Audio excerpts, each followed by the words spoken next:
Hello, and welcome to another episode of the Embodied Writing Warrior podcast. So, this is going to be a raw episode about what it means to rewrite your story around weight, around worth, and it's also going to be a cautionary tale to make sure you're not trying to live out someone else's narrative.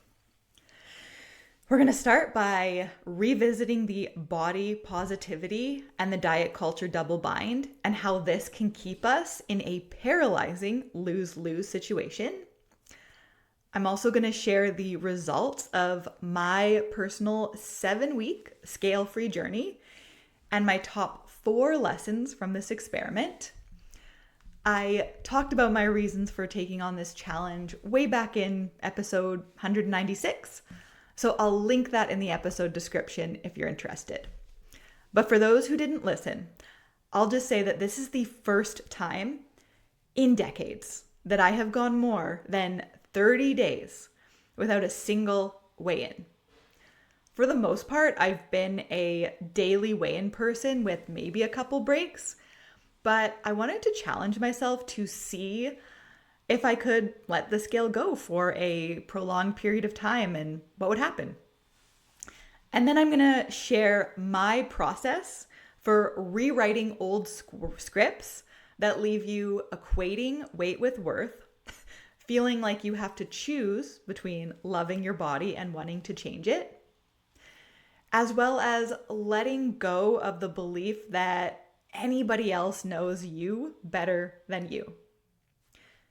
Okay, let's start by revisiting this diet culture and body positivity double bind, which, in my opinion, is one of the biggest things that keeps women stressed, stuck, and unhealthy.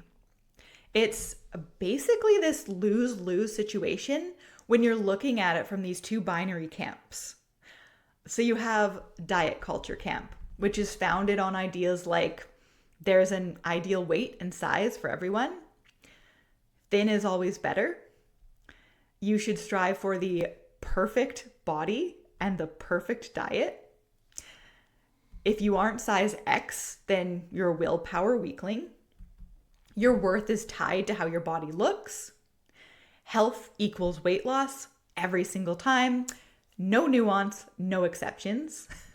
Before and after photos are the ultimate proof of success. Weight loss is the most impressive and admirable kind of transformation.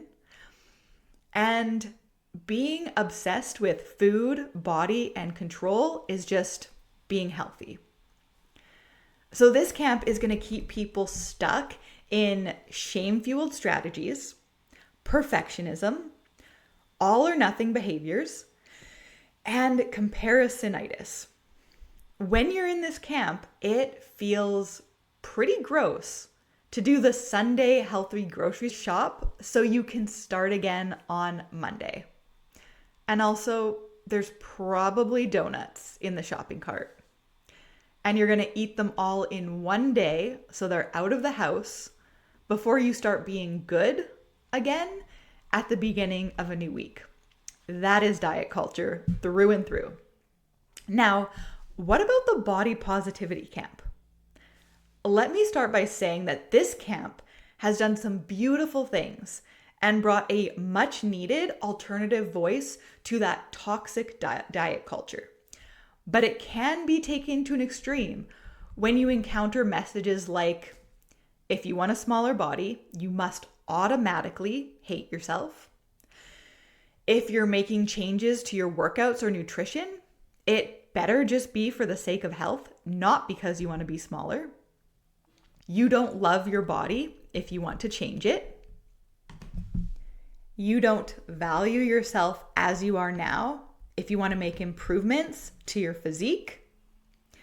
You're a bad feminist and furthering the patriarchal wounding of women everywhere if you dare try to lose weight. And wanting to feel sexy in your body is just internalized misogyny. And you should also never feel uncomfortable in your body. And if you do, it's always just a mindset issue. as you can see, we're in a world where we're going to make a wrong move in someone's eyes, no matter what. We're either weak, lazy, or indulgent if we subscribe to diet culture. But the minute we try to make any change, the body positive extremists will see us as shallow, fat phobic, and just another woman brainwashed by the patriarchy.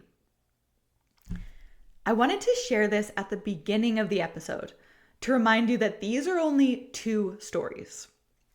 They're 2 loud stories, but not the only ones. And one of my mentors, Elizabeth Benton, once said that binary is the opposite of creativity. We're going to be quoting her twice today, by the way. So this episode is my thoughts on stepping out of the binary and embracing creativity, which looks like telling the story you want to be telling. And all of this came from my own hard-won lessons from my scale-free experiment. And I'm going to be honest, this challenge was very uncomfortable. It was unsettling to let go of the scale for this length of time. And my mind told me all kinds of stories about how I should step on it again before the 7 weeks was up. I remember early on in the challenge, my inner drama queen came out to play, and she was crying to my husband about how enormous I was. Really, I was just about to start my period and hormonal, but you know. So my husband goes, well, why don't you just weigh yourself and check? And I pouted and I crossed my arms over my chest and said, I can't do that because I literally just released an episode about how I'm not weighing myself for 7 whole weeks. So I'm still so proud of myself for doing this because it was a big growth edge. And at the end of the 7 weeks, I was only up 5 pounds. And this proved to myself, hey, I actually am at a place where I don't need the scale to keep me in relative homeostasis. And as I'll share shortly, this was not always the case. So I learned 4 powerful lessons from this experiment. The first lesson I learned was to let go of my patterns of pedestaling other people and blindly trusting their guidance more than my own lived experience. The scale-free experiment was heavily inspired by an amazing guest I had on the show a few months ago. She had so many valuable things to say, things that were working for her and her clients. And I'm going to admit it. I have a toxic trait of giving too much authority to people who are further ahead, whether that is in business, followers, impact, whatever. There's a part of me that starts to believe that because they've built more, they must know more, that they're right, and maybe I've been wrong all along. So I entertained the idea that maybe I was wrong for pursuing weight loss, and maybe I should let go of the scale altogether, almost as a way to weirdly show gratitude to this guest for taking time out of her schedule to come on my show, which is tiny compared to the magnitude of her reach and her influence on her personal platforms. It was honestly a bit of a fawn response. Because here's the thing. It's beautiful to stay open to someone else's wisdom, but not at the cost of overriding your own. As I share my journey with the scale, what I've learned, what I've let go of, and what I've reclaimed, I want to invite you, as you're listening, to do what I did not. And that's to be curious, have that experimental mindset, take what resonates, and leave what doesn't. So I want you to always listen to this episode and any other through the lens of your lived truth. So let discernment guide you, not any type of hierarchy, because at the end of the day, we're all equals. Okay, the second lesson is that there is no form of tracking that is inherently good or bad. Tracking is a tool, and any tool in itself is inherently neutral. So let's take a knife, for example. A knife is inherently neutral. You can use it to chop up vegetables and create this deeply nourishing meal, or you can really hurt somebody with it. Intention matters. Knowing your why behind using a tool matters. I also find it interesting that we have a different perspective on tracking weight, especially for women, than we do for other metrics. For example, you probably wouldn't tell a woman that she's greedy or hates herself for being richer if she tracks her spending. You'd probably think she was responsible and organized. But as soon as someone tracks the number on the scale, oh boy, isn't it possible that the only reason they're doing it is because they hate themselves and are withholding love and respect until they hit X number on that scale? Throughout my 7-week scale-free experiment, I'll be honest, my habits weren't as strong as they usually were. I made less aligned choices. I was less present, less intentional with nutrition in general. And as a result, my energy tanked, my performance in workouts declined, running started to feel painful instead of this really joyful experience that I always have loved. And my mood was less stable. Even my husband commented on this. He pointed out that as soon as I stopped weighing myself, I wasn't as disciplined or focused with my choices. The reality is, studies have shown that tracking consistently creates change. For example, there was this 2012 study that showed that daily weighers were more likely to maintain their weight loss. And here's why. Having that regular daily data point made them more conscious of their daily choices without requiring perfection. So regular weigh-ins and awareness led to aligned intentional tweaks and adjustments. Also, let's just get a little woo-woo for a second. In quantum physics, there's this thing called the observer effect that says the act of observation alters the outcome. So here's a simple version. When scientists take particles, like electrons, through a double slit, they behave like a wave until someone watches them. When observed, they collapse into a particle and behave differently.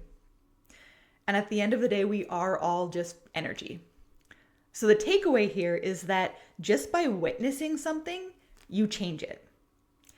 And this is why tracking can be one of the most powerful things you can do if you want to create change.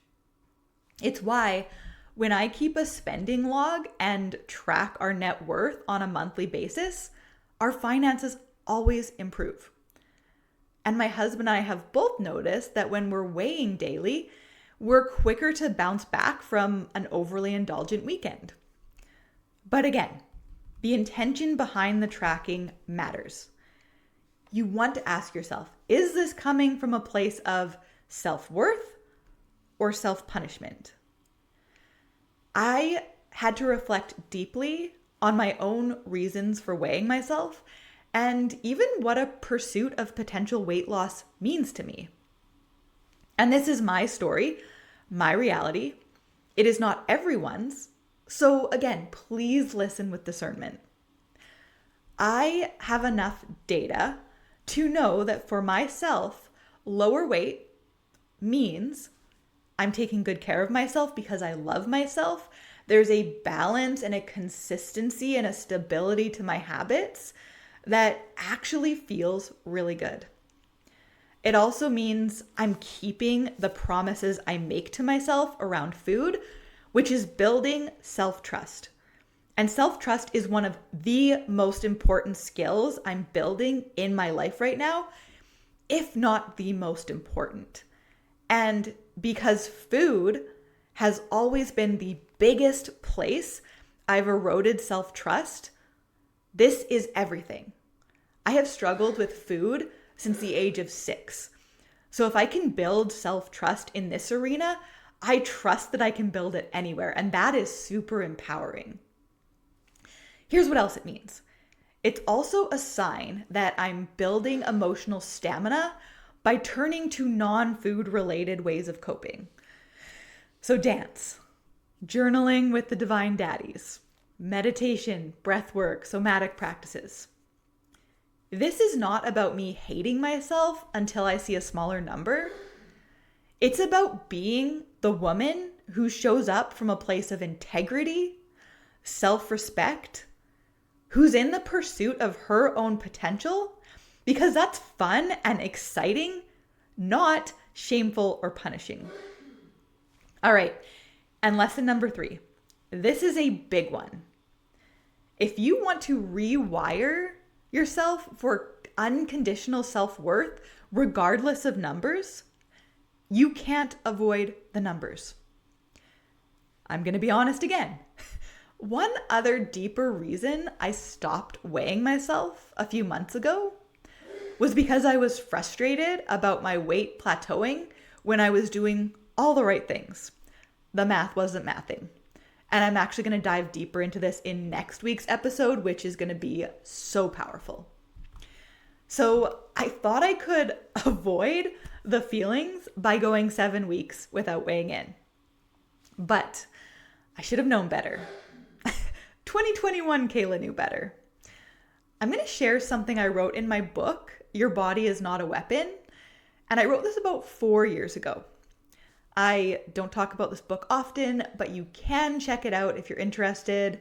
embodiedwritingwarrior.com/books. This is what I wrote in 2021.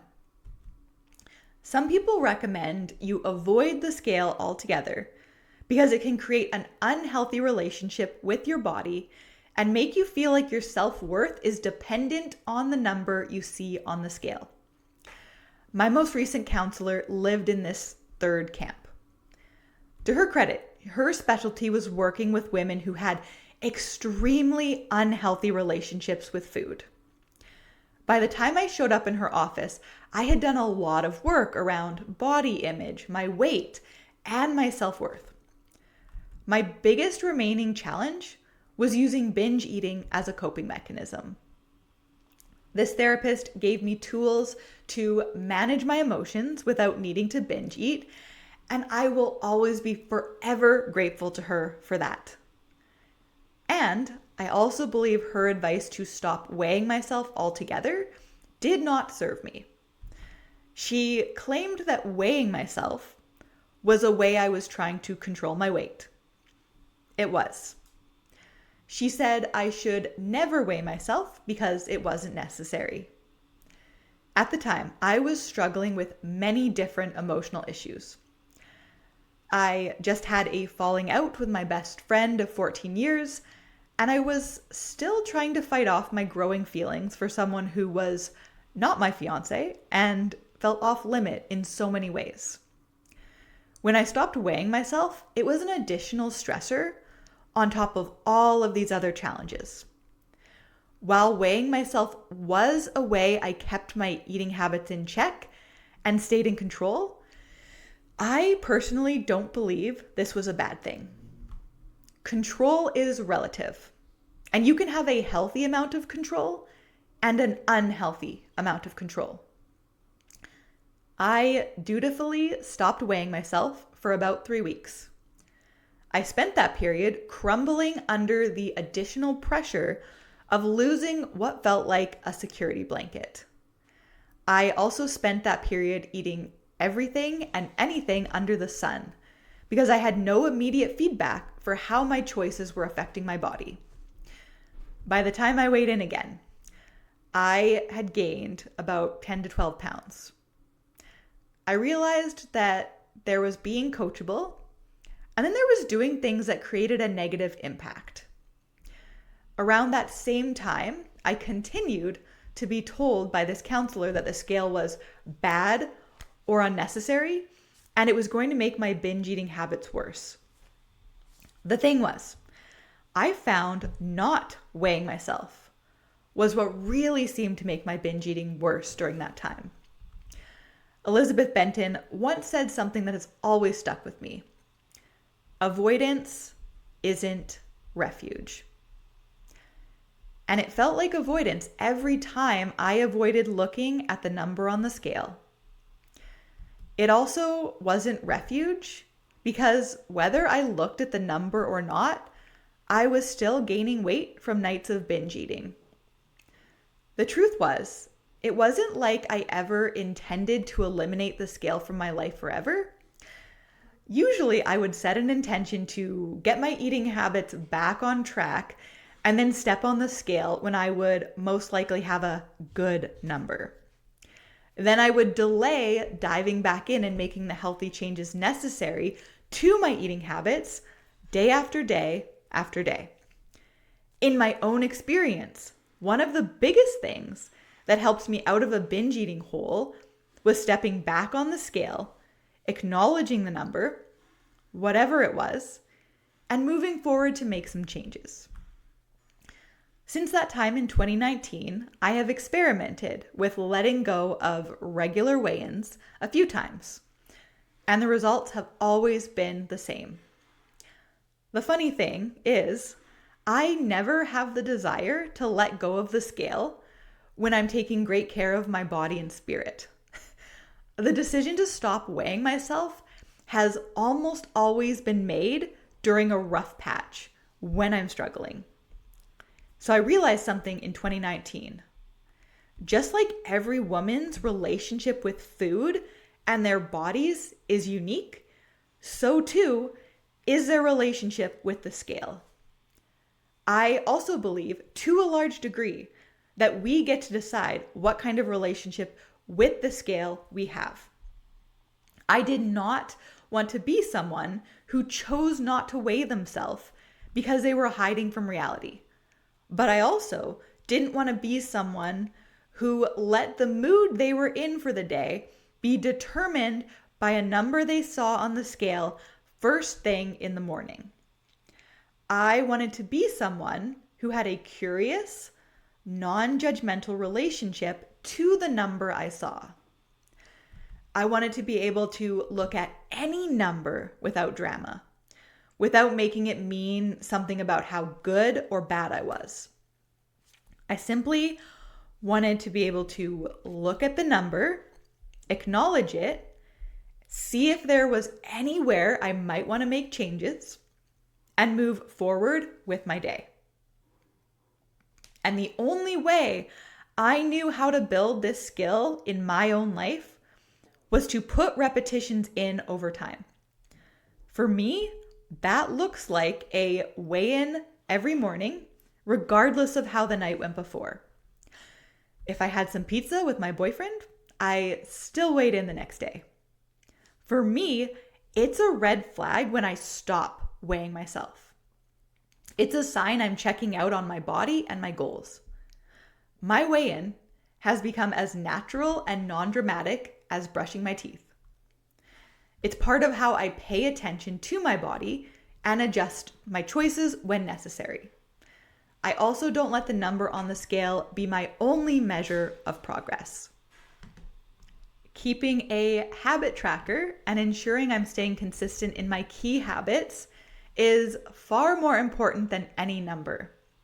It all goes back to prioritizing actions over results. This doesn't mean you're going to ignore your results altogether.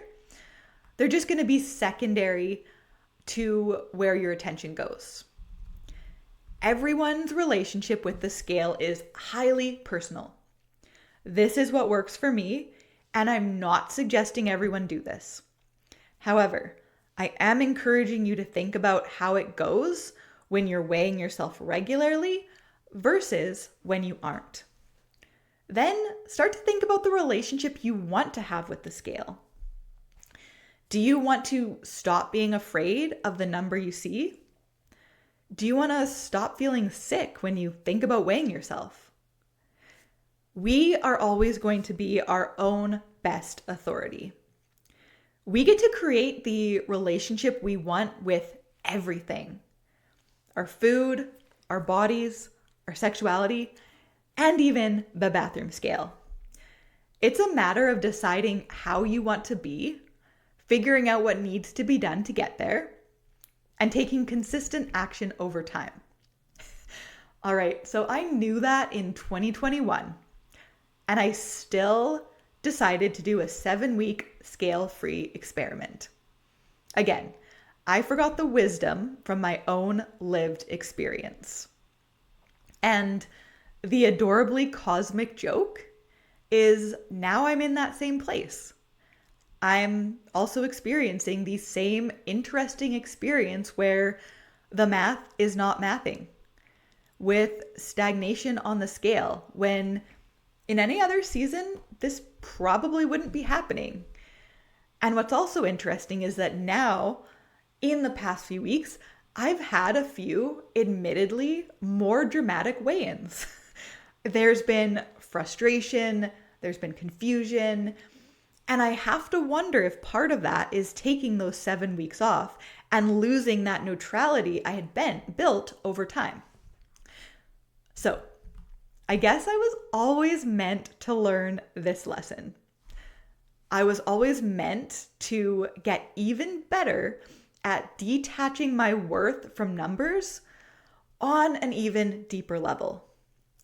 Because now, this is not just about detaching my worth from my relationship with gravity.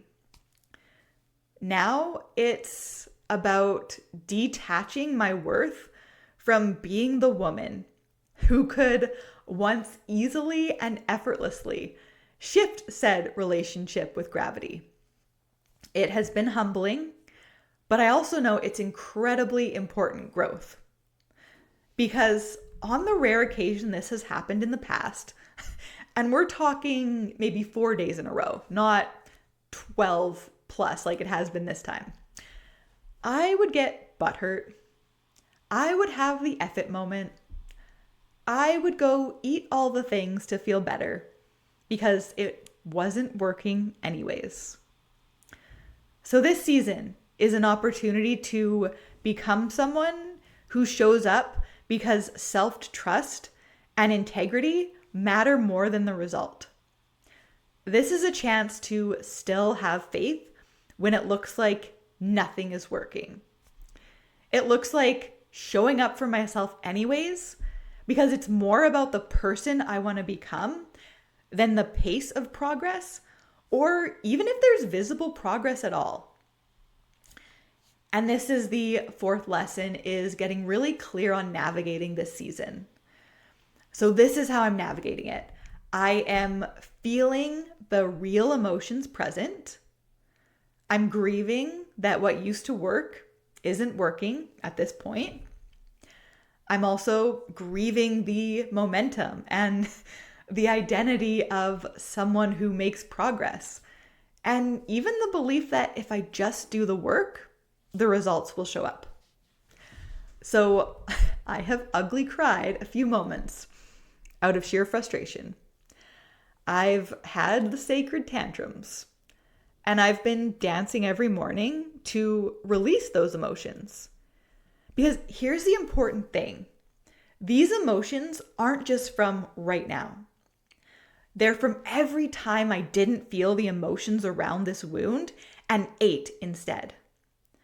Every time it looked like it wasn't working and my hard work wasn't paying off, and I didn't let myself just sit in the discomfort and the doubt and the frustration and the sadness, I now get to do that emotional work to create a deeper level of healing.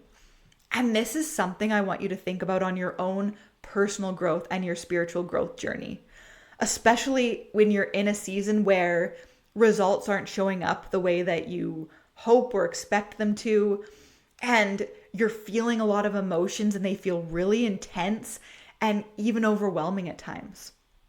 That probably means that you are healing old emotions and old events connected to this wound and this growth you're pursuing on a deeper level. So you're not going crazy, you're not overly emotional, you're just doing big processing that is going to serve you so well in the future. So that's part one of the process, feeling the feelings. And part two is rewriting the story about what this means. In this season, the rewrite means I get to become the woman who does it anyways, even when she's not seeing a payoff.